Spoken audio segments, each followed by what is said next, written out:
Okay, in this video we're going to talk about kerning, tracking, soft and hard returns, and setting tabs.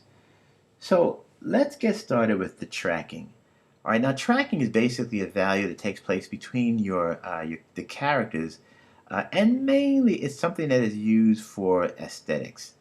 So the first thing I want to do is I'm going to take this body of text right here, and I'm going to add some extra spacing between the paragraphs. So I'm going to do Command A. I'm going to go up to Type, drop down to Paragraph, and for this exercise, I'm just going to add an additional pica between the paragraphs. All right, so we can distinguish between the top, the first paragraph, second, and third.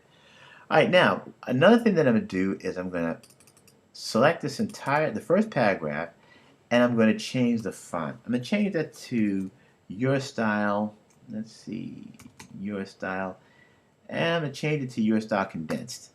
All right, and I'm going to make it all caps, and then I'm going to center it.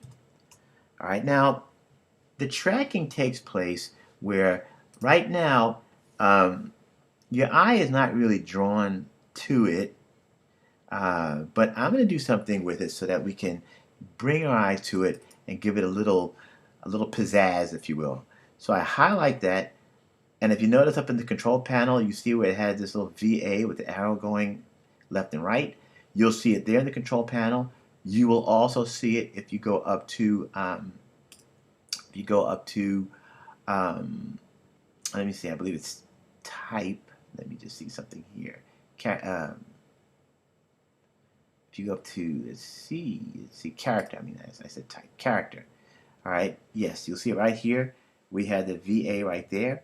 All right, and what we're going to do is we'll look at it in the control panel. All right, and I'm going to just put in a value of 200. All right, and as you can see, it kind of spreads it out.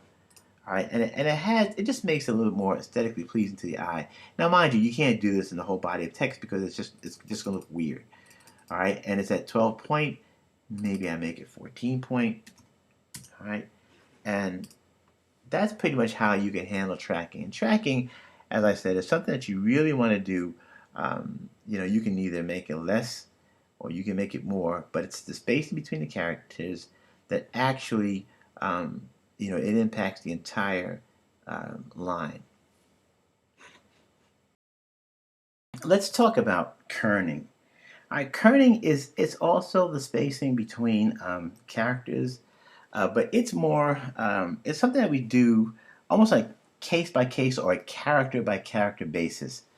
So let's say, for example, if we look at where it says, "My name is Mr." and it's going to say Mr. Duran. But if you look at the spacing between, say, let's focus on the word name, and look at the space between the M and the E in name. Optically it looks like it should be a little closer, right? Because if you notice the spacing here is kind of tight, this spacing here is kind of tight, and this one is pretty open.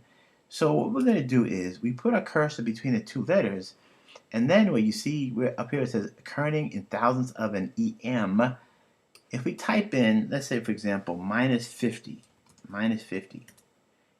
as you can see, it starts to close that up so that it actually, it looks more, it looks more like it should be. Maybe minus 50 is too much.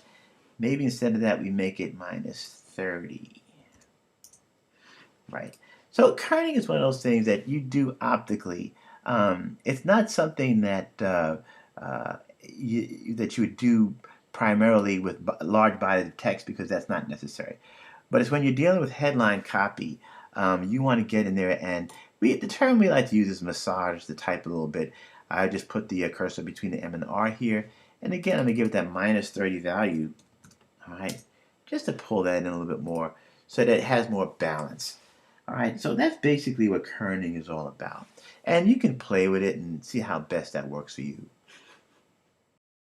Let's talk about soft returns and hard returns, or basically the term that they like to use in the book and even in the field is called a forced line break.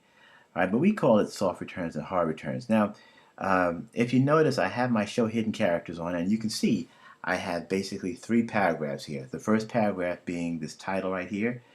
Of course, there's the second paragraph and the third paragraph. Well, let's say, for example, I'm looking at this word right here. Well, maybe these two words, such as. Um, I want to basically massage this type so that it doesn't. This looks kind of awkward. I want to put the such as down on the next line in front of the sport Turismo. All right, so um, if I put my cursor right here and I just hit the return key, if you notice what I did was I just added another paragraph. And that's not what I want to do. So I'm going to say Command Z. What I want to do is I want to keep that as part of that paragraph. I just want to bring down those two words. So if I put my finger on the Shift key and I hit the return key, now what I have done is I've been able to pull down the words that I want to pull down to the next line, but still keep it as part of the paragraph. So that's basically how you control what they call, or the difference, if you will, between a soft return and a hard return. A hard return basically is your paragraph return, and your soft return will allow your copy to remain as part of the larger body of text. Lastly, we're going to talk about working with tabs.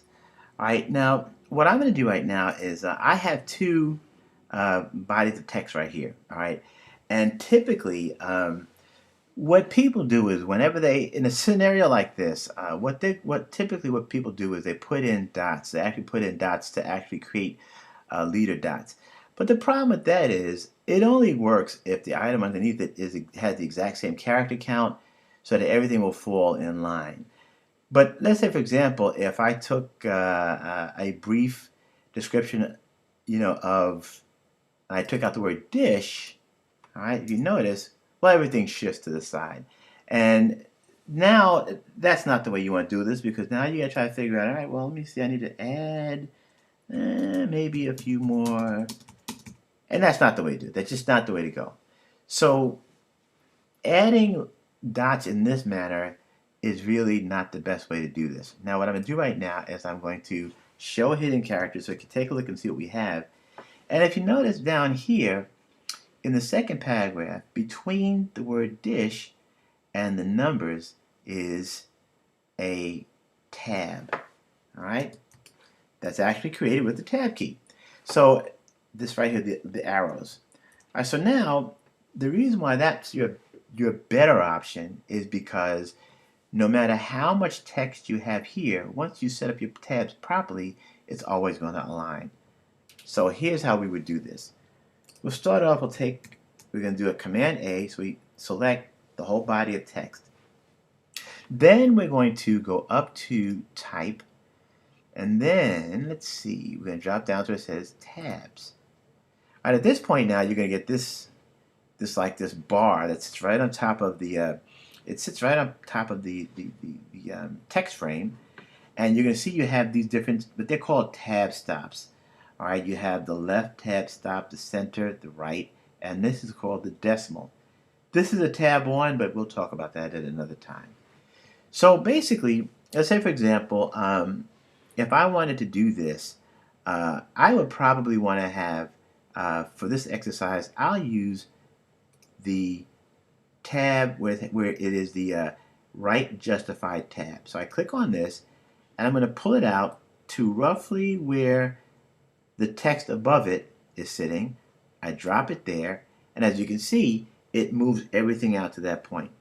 Now what I can do is, where it has leader, I put my cursor inside there. I'm going to put a space and a period.